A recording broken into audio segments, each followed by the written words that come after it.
नमस्कार मित्रों। आज मैं आपको चित्रकूट के बारे में बताऊंगा। और सबसे पहले मैं आपको बता दूं, मैं स्वयं चित्रकूट का रहने वाला हूं। मेरा जो भी गांव है या पैतृक भूमि कहा जाए, उससे चित्रकूट से मेरा बहुत ही लगाव है। चित्रकूट एक पवित्र स्थान माना जाता है। ऐसा माना जाता है, आपको शायद आपने सुना भी होगा, भगवान गोस्वामी तुलसीदास जी ने भगवान राम के बारे में चित्रकूट का वर्णन किया हुआ है। जब भी आप रामायण या रामचरितमानस का अध्ययन करेंगे तो उसमें आपने देखा होगा गोस्वामी तुलसीदास जी और वाल्मीकि जी ने भगवान श्री राम के बारे में बहुत ही अच्छा वर्णन किया है। ऐसा माना जाता है कि जब भगवान श्री राम को वनवास हुआ था तो भगवान श्री राम ने अपने वनवास के लगभग 12 महीने, वैसे अगर देखा जाए 11 वर्ष 11 महीने और 11 दिन का समय, लेकिन कुछ लोगों का कथन है कि लगभग 12 वर्ष उन्होंने वहां पर व्यतीत किया था। अर्थात अपने वनवास का 12 समय जिस स्थान पर भगवान श्री राम ने व्यतीत किया वह पवित्र स्थानों में से प्रमुख है। अर्थात वो भूमि कितनी पवित्र होगी जहां पर भगवान श्री राम ने 12 वर्ष अपने व्यतीत किए थे। और इसके साथ साथ मैं आपको बता दूं, हमारी प्रदेश सरकार माननीय योगी आदित्यनाथ जी जो मुख्यमंत्री हैं उत्तर प्रदेश के, और हमारे माननीय प्रधानमंत्री महोदय नरेंद्र मोदी जी के अथक प्रयास से इस समय चित्रकूट जनपद में बहुत ही अच्छा विकास कार्य भी किया गया है। आप वहाँ की सड़कों को देख सकते हैं। वहाँ पर आप जो भी धार्मिक स्थल हैं उनको भी आप वहाँ पर सही प्रकार से देख सकते हैं। उन्होंने बहुत ही अच्छा वहाँ पर विकास का कार्य किया है। अगर पहले की मैं बात बता दूं, आज से लगभग 15 या 20 साल पहले की बात बताऊं, तो अगर हम प्रयागराज से राजापुर मार्ग की तरफ से, राजापुर वह स्थान है जहां पर गोस्वामी तुलसीदास जी का जन्म हुआ था, उस रोड से अगर चित्रकूट के लिए जाते थे तो वो रोड इतनी खराब होती थी, उसमें इतने गड्ढे होते थे कि बहुत ही अधिक समय लग जाता था। और इसके साथ साथ वो रोड क्या होती थी, उसमें ट्रैफिक भी इतना ज़्यादा होता था कि आए दिन उसमें दुर्घटनाएं होती रहती थी। गड्ढों की तो बात ही ना पूछिए।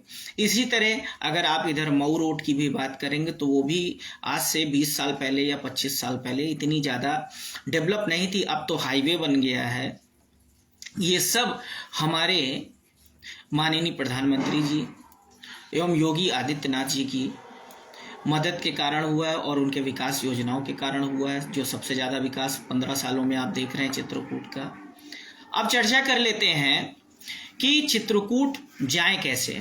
अगर आप प्रयागराज में हैं, जैसे इस समय आप देख ही रहे हैं कि प्रयागराज में महाकुंभ चल रहा है, जो लगभग 144 साल बाद आया हुआ है महाकुंभ। और इसमें आपने देखा भी है कि अमावस्या में कितनी भीड़ थी, और इस समय पूर्णिमा के स्नान के लिए भी प्रयागराज में बहुत सी भीड़ आई हुई है। तो बहुत से लोगों का मन होता है कि हम चित्रकूट भी घूम आएं, और कुछ को केवल इतना पता होता है कि जो चित्रकूट के आसपास के धार्मिक स्थान है वही घूमने के हैं, लेकिन कुछ बहुत से महत्वपूर्ण स्थान उनसे छूट जाते हैं, अर्थात वो उन स्थानों पर नहीं जाते हैं। तो अगर आप इधर सबसे पहले राजापुर मार्ग से जाएंगे, राजापुर रोड से, जो कि आपकी कानपुर के लिए रोड जाती है, और फिर मूरतगंज के पास से चित्रकूट के लिए कट जाती है भरवारी होते हुए, वहां से अगर आप होते हुए जाएंगे तो आपको सबसे पहले महेवा घाट के पास गोस्वामी तुलसीदास जी का ससुराल पड़ेगा। अर्थात गोस्वामी तुलसीदास जी जिन्होंने रामचरितमानस लिखी है, उनका सबसे पहले ससुराल पड़ेगा वहीं महेवा घाट में। फिर इसके बाद जब आप उस पुल को पार करेंगे तो पार करने के बाद गोस्वामी तुलसीदास जी जिन्होंने स्वयं रामचरितमानस की रचना की है, उनका जन्म स्थल वहीं पर पड़ेगा। और मैं आपको आपकी इंफॉर्मेशन के लिए ये बता दूं कि जैसे ही आप यमुना ब्रिज क्रॉस करेंगे, मतलब यमुना जी का पुल जो है क्रॉस करेंगे, वैसे ही वहीं पास में गोस्वामी तुलसीदास जी के द्वारा ऐसी मान्यता है, मैंने भी सुना है कि वहाँ पर उनके द्वारा हस्त निर्मित, अर्थात वहाँ पर उनका बहुत ही बड़ा लगाव था गोस्वामी तुलसीदास जी का, एक संकट मोचन भगवान जी का मंदिर है, अर्थात भगवान संकट मोचन वहाँ पर विराजमान है और कहा जाता है कि वो बहुत ही शक्तिशाली हैं। अर्थात अब हालांकि इनके बारे में मतलब ये भी सुनने में आता है कि यहाँ पर समय समय पर बहुत ही ज़्यादा बड़े बड़े मेला लगते हैं, अर्थात ये क्या है, बहुत ही पवित्र स्थान माना जाता है। तो आप भगवान हनुमान जी का जो मंदिर है संकट मोचन मंदिर, इसका दर्शन करना ना भूलें। सबसे पहले आप यहाँ पर जाएं और दर्शन जरूर करें। इसके बाद अगर आपको समय मिले तो आप आगे बढ़ेंगे तो इसके बाद जैसे ही आप वहाँ से 15-20 किलोमीटर की दूरी पर आगे बढ़ेंगे, चित्रकूट के लिए प्रस्थान करेंगे, वहीं पर पहाड़ी कस्बा पड़ता है, छोटा सा पहाड़ी कस्बा है। वहीं पर एक पहाड़ आपको देखने को मिलेगा। उस पहाड़ में पालेश्वर नाथ जी, पालेश्वर नाथ क्या है, भगवान शिव शंकर का पवित्र मंदिर है। पालेश्वर नाथ जी का भी मंदिर आपको देखने को मिलेगा। और इसके साथ वहीं से आपको लिखा होगा, वहां पर आप जब जानकारी करेंगे तो आपको नांदिन गांव के बारे में पता चलेगा। नांदिन गांव क्या है, वहां पर भगवान संकट मोचन का बहुत बड़ा मंदिर है। ऐसा समय समय पर यहाँ पर बड़े बड़े भंडारे भी होते हैं और समय समय पर यहाँ पर बड़े बड़े आयोजन, धार्मिक आयोजन भी होते हैं। और ऐसा माना जाता है कि भगवान संकट मोचन साक्षात यहाँ पर विराजमान हैं। तो इसका संबंध भी सुनने में आता है कि भगवान तुलसीदास जी, जो जिन्होंने रामायण लिखी हुई है, तुलसीदास जी, गोस्वामी तुलसीदास जी जिन्होंने रामचरितमानस की रचना की है, उनसे इनका भी कहीं ना कहीं संबंध है। क्योंकि ऐसी कहानियां कुछ लोग सुनने में आता है कि गोस्वामी तुलसीदास जी यहाँ पर राजापुर से प्रतिदिन दर्शन करने के लिए आते थे भगवान संकट मोचन के नांदिन गांव में और संकट मोचन के, ऐसा सुनने में आता है कुछ लोगों की मान्यताओं के अनुसार। और अब इसका सत्य क्या है, इसका वास्तविक प्रमाण तो आसपास के लोगों से ही पता चलता है। और इसके बाद अगर हम आगे करें तो इनके आप दर्शन करना जरूर, मतलब दर्शन जरूर करें, भूलें नहीं। और इसके बाद जब आप आगे बढ़ेंगे तो वहीं पर आपको एक पवित्र, आप जानेंगे, सगवारा गांव पड़ता है। सगवारा गांव में पवित्र कुटी है। सगवारा गांव में एक पवित्र कुटी है। यहाँ पर साधु संतों का हमेशा मेला रहता है, या कहा जाए साधु संत हमेशा साक्षात विराजमान रहते हैं। समय समय पर इस आश्रम में धार्मिक कार्य भी होते रहते हैं। तो इस पवित्र कुटी का, जो कि सगवारा गांव में है, पहाड़ी के पास ही है, वहाँ से 15 से 20 किलोमीटर की दूरी पे, उसका भी दर्शन करना ना भूले। वहाँ भी आप जरूर से दर्शन के लिए जाएं। इसके बाद आप जब आगे बढ़ेंगे तो अब आप आ जाएंगे करबी, जो कि एक कहा जाए शहर की तरह है, मतलब कहा जाए कस्बा भी है। तो आप जब यहाँ आ जाएंगे तो आने के बाद आप यहाँ पर जाइए, सबसे पहले कामतानाथ जी के दर्शन करिए। कामतानाथ जी के दर्शन आप करेंगे, आप धन्य हो जाएंगे। कामतानाथ जी स्वयं भगवान श्री राम का रूप है। अब जब आप उनका दर्शन कर लेंगे तो इसके बाद आप परिक्रमा करिए, पैदल मार्ग से परिक्रमा करिए। और इसके बाद लक्ष्मण पहाड़ी है, वहीं पर उसका भी आप आनंद लीजिए, वहाँ भी जाकर आप दर्शन करिए। और परिक्रमा करना जरूर, मतलब परिक्रमा जरूर करें, भूले नहीं। रामघाट में स्नान करिए, रामघाट पवित्र स्थान है। और वहीं पर मत गजेंद्र स्वामी, अर्थात जिसे मदगंजन स्वामी के नाम से भी जाना जाता है, शिव जी का मंदिर है। ऐसा माना जाता है कि भगवान श्री राम इनको जल चढ़ाते थे, स्नान के बाद जल चढ़ाते थे रामघाट में। और कहा भी गया है कि गोस्वामी तुलसीदास जी एक बार भगवान श्री राम का दर्शन करना चाहते थे, तो उसी समय एक दोहा भी प्रचलित है यहीं रामघाट को लेकर के, चित्रकूट के घाट में भाई संतन के भीड़, चित्रकूट के घाट में भाई संतन के भीड़, तुलसीदास चंदन घिसत तिलक देत रघुबीर। तो ऐसा ये पवित्र दोहा भी यहाँ पर प्रचलित है रामघाट को लेकर के। तो भगवान शिव शंकर के आप दर्शन जरूर करें और उनको जल चढ़ाएं। और इसके बाद फिर आप वहाँ पर कोई भी टैक्सी बुक कर लीजिए, या आपका कोई भी पर्सनल साधन है, उसके माध्यम से आप सती अनसुईया जी के दर्शन करिए। ऐसा माना जाता है, आपने सुना भी होगा सती अनसुईया जी को, कि उन्होंने क्या कर दिया था, अपने पतिव्रत और तपोबल से उन्होंने क्या कर दिया था, ब्रह्मा विष्णु महेश, आप जानते ही हैं ब्रह्मा विष्णु महेश तीनों को बालक के रूप में उन्होंने बना दिया था। अर्थात उन्होंने क्या कर दिया था, एक बार उनकी परीक्षा लेने के लिए, सतीत्व की परीक्षा लेने के लिए वो गए और क्या कर दिया कि परीक्षा ली ब्रह्मा विष्णु महेश ने, और जब गए तो इसके बाद उन्होंने क्या किया, अपने जो है तपोबल से उन्होंने उनको बालक बना दिया और इसके बाद उनको भोजन कराया। यहाँ का भी आप आनंद लीजिए, यहीं पर सामने इसी आश्रम से, कौन से आश्रम से, जो आपका सती अनसुईया आश्रम है, यहीं से पवित्र मंदाकिनी नदी निकलती है, जिसे हम पैसुनी नदी भी कहते हैं। यही नदी मेरे गांव से भी होकर के जाती है, ग्राम सगवारा से। तो आप मंदाकिनी नाम आपने जरूर सुना होगा। तो ये पवित्र नदी जो निकली हुई है, ऐसा माना जाता है ये भी सती अनसुईया जी के तपोबल से ही निकली है। उस समय यहाँ पर अकाल पड़ा हुआ था, पानी की एक बूंद भी नहीं थी, जितने भी पशु पक्षी थे सभी व्याकुल थे। तभी माता सती अनसुईया ने अपनी तपोबल से यहाँ पर क्या किया, मंदाकिनी नदी का निर्माण किया। मंदाकिनी नदी को यहाँ से स्वयं माँ गंगा के रूप में प्रकट होना पड़ा, जो कि पाप नाशनी है और बहुत ही पवित्र नदी मानी जाती है। वो इन्हीं के आश्रम से यहाँ से निकली, सती अनसुईया जी के आश्रम से। हालांकि जो वर्तमान समय में मंदिर है उसी के जस्ट ऊपर ऐसा माना जाता है कि जाने से क्या होता है, ऊपर भी कुछ धार्मिक स्थल है, लेकिन शायद लोग जाते नहीं हैं वहाँ पर, बहुत कम ही लोग जाते हैं।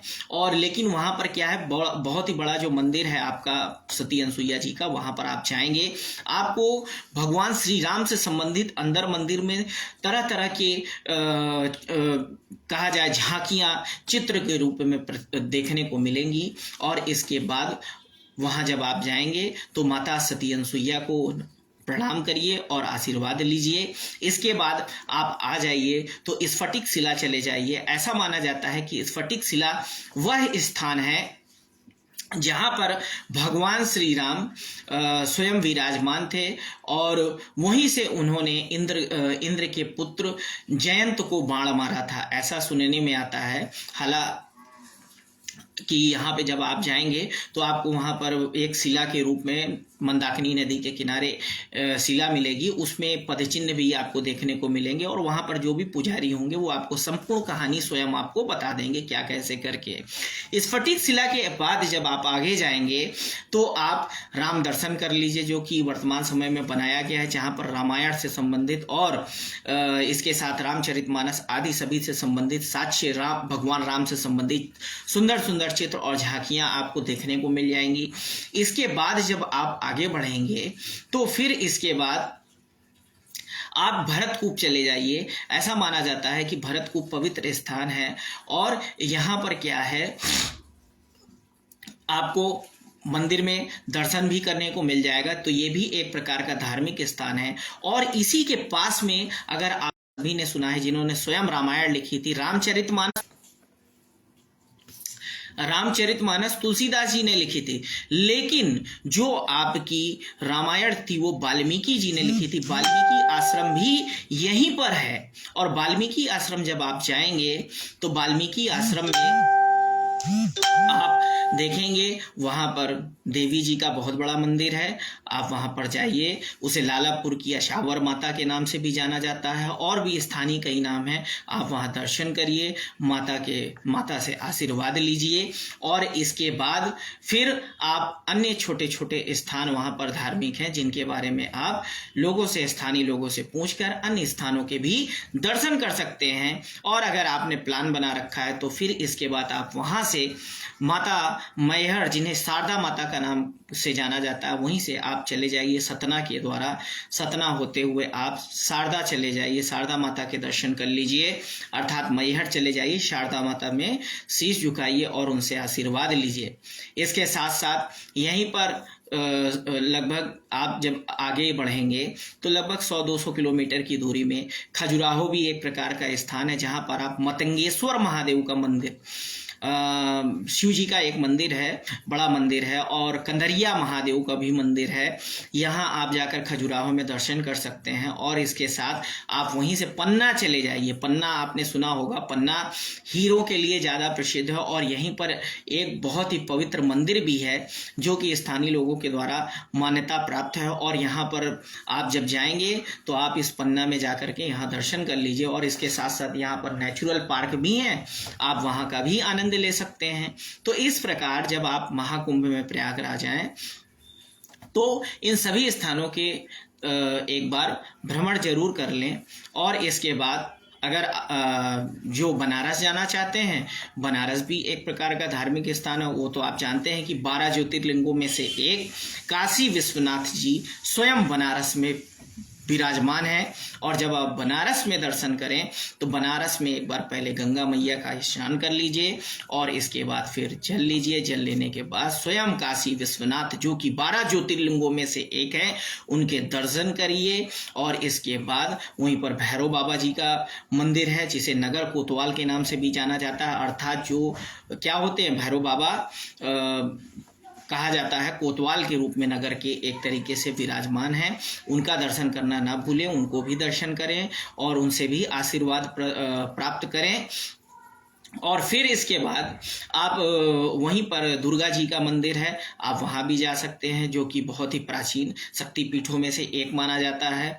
और इसके बाद अगर आप आते हैं तो आप इनका दर्शन करने के बाद आप सारनाथ चले जाइए, जिसका बौद्ध धर्म से बहुत बड़ा संबंध है। यह भी एक प्रकार का धार्मिक स्थान है, यहाँ का भी आप दर्शन करिए। बनारस में ही संकट मोचन मंदिर है, जो कि बहुत ही प्राचीन मंदिर है और इसके साथ शक्तिशाली मंदिरों के रूप में मान्यता प्राप्त है। अर्थात इसकी भारत के हनुमान जी के शक्तिशाली मंदिरों में गिनती की जाती है, पवित्र मंदिरों में गिनती की जाती है।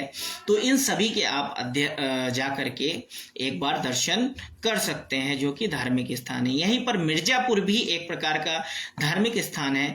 मिर्जापुर में माँ विंध्यवासिनी, आपने सुना होगा, माँ विंध्यवासिनी जी का बहुत बड़ा मंदिर है। आप विंध्याचल जाकर के माँ विंध्यवासिनी जी से भी आशीर्वाद ले सकते हैं, जो कि प्रयागराज के ही समीप है। तो जब आप आए तो एक बार सभी धार्मिक स्थलों का दर्शन जरूर करें। जय माता दी, जय श्री राम। जो भूल चूक हो या मेरी नॉलेज में किसी प्रकार की थोड़ी सी भूल चूक हुई हो, उसको क्षमा करें। और अगर जो भी मैंने कुछ गलत कहा हो उसके लिए भी आप मुझे क्षमा करें, और कमेंट में भी आप दे सकते हैं, ताकि मैं उसमें आगे चल के सुधार कर सकूं। धन्यवाद। जय श्री राम।